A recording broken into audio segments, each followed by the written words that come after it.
Hello, my name is Anita and I'm a therapist and I work with people who struggle with overeating, bulimia, yo-yo dieting and obesity.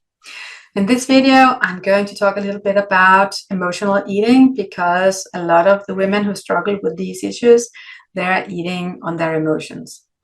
And the reason usually a lot of people aren't doing that is because when we eat on our emotions, the eating becomes some kind of emotional painkiller.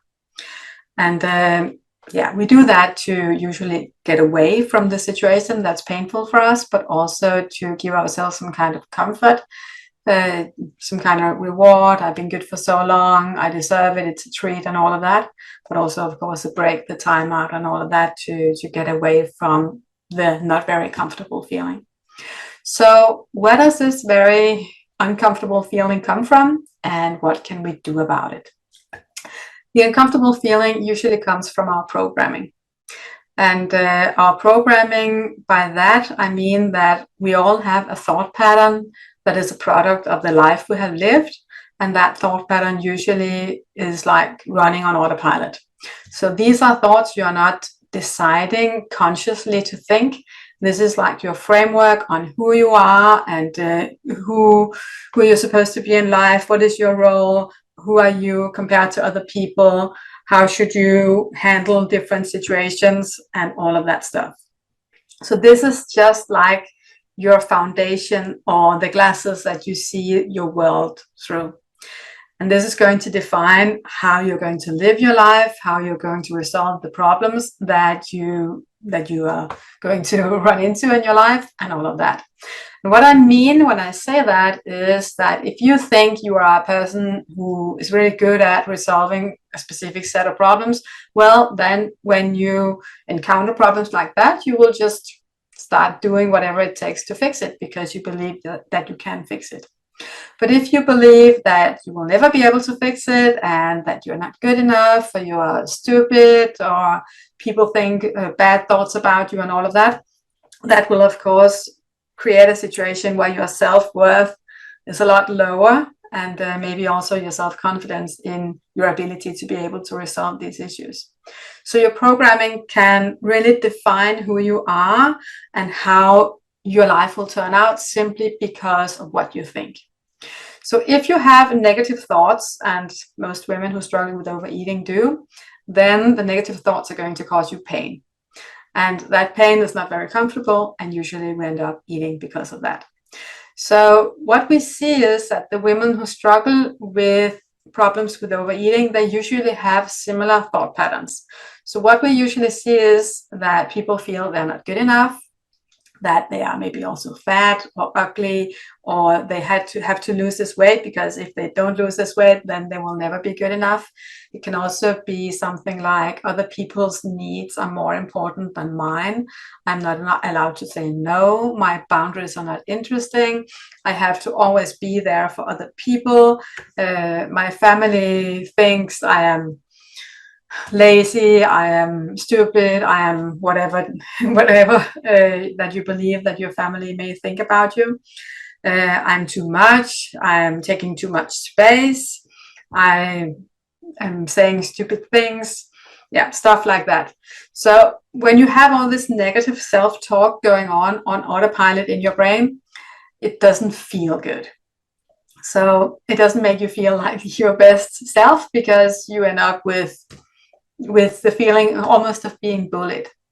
And when we feel this being bullied, we will want to get away from the situation and we would like the comfort. And that's what I talked about earlier. So this is the emotional painkiller. So what we have to do here is we need to change the programming. And that means we have to look at your thoughts and we have to go through in detail what's true, what's not true, and we have to change like the record that you have that's like going on and repeat in your head. And then it's completely possible to do that. And when we change your thoughts and your programming, then for most people, the urges become much, much smaller and they don't come as frequently. We also, of course, have to look at if you have experienced something that wasn't really pleasant or traumatic or something like that, if you have triggers that are connected to that, maybe You can experience a trigger if you are in a situation and somebody tells you something and it reminds you of something you experienced previously in your life. And then you can end up reacting to what's going on right now, but also the situation that this is reminding you of. Some people experience it in that they can get really, really sad for something where somebody said something to them and they know that this person didn't mean it that way, but still they get really, really hurt. And that again can also be a situation where people can want to have the emotional painkiller to help them to get away from what's going on. So these issues are really important. When you are going to look for these feelings, you usually have 3 feelings that are like your foundation feelings. And it's sadness, anger, and fear. So these 3, the rest of it, that's usually thoughts and needs to be reprogrammed. The anger, the sadness, and the fear is something that needs to be handled as emotions. And if you have a lot of old pain going on here, you might need to actually react to the old pain and get it out of your system. When you do that, you will remove the triggers. You will like make your red buttons, like I call them, they become smaller and smaller and smaller.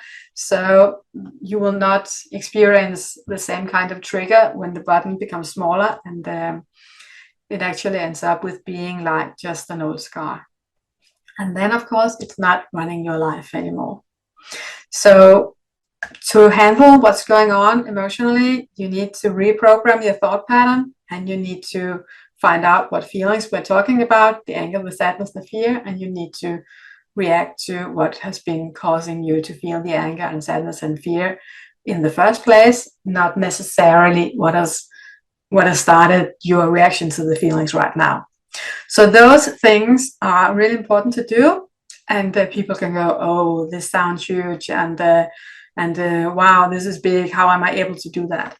But the thing is, the reprogramming of thoughts is going to like stand for the most of the job, and that is actually possible to do pretty fast.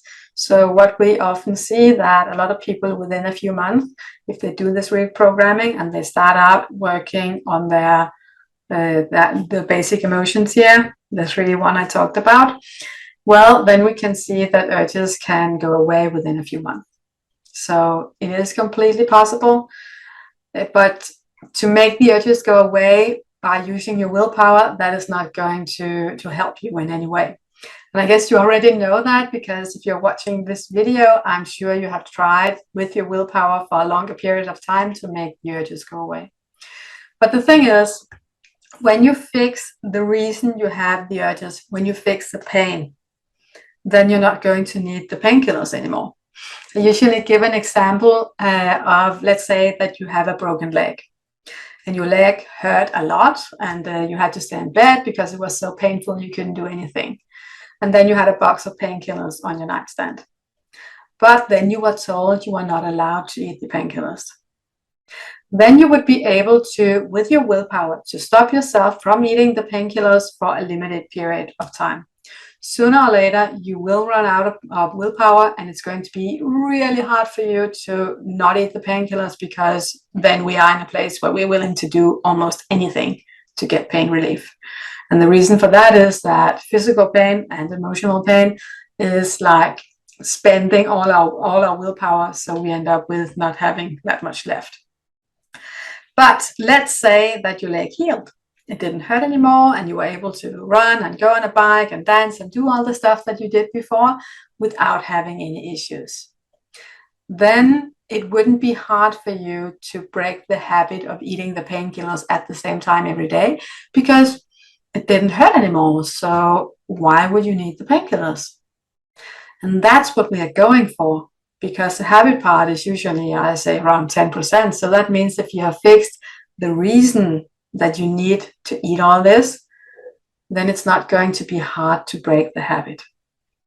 So what you need to do is get your body in balance, of course, and you need to resolve what's going on with your thoughts and emotions, and then you can look at the 10% habit part, and that's not going to be hard then. When people are done with fixing what's going on with their thoughts and emotions. Fixing the habit part looks like going to the kitchen because this is the time I usually overeat, opening up the fridge or the cupboard and looking into it and go, I don't really feel like eating it. And then closing the cupboard again and going back to the living room because it's not that tempting. And that is what I want for you to experience, because it's pure magic. You end up in a place where food is no longer the main character in your life. You are. And you don't have to miss out of important, valuable, exciting moments in your life anymore. And that, my friend, nobody should have to miss out like that. So yeah. All right. If you want to know more, we are here. You are welcome to send us a message or contact us or book a free call or anything if you want to know more.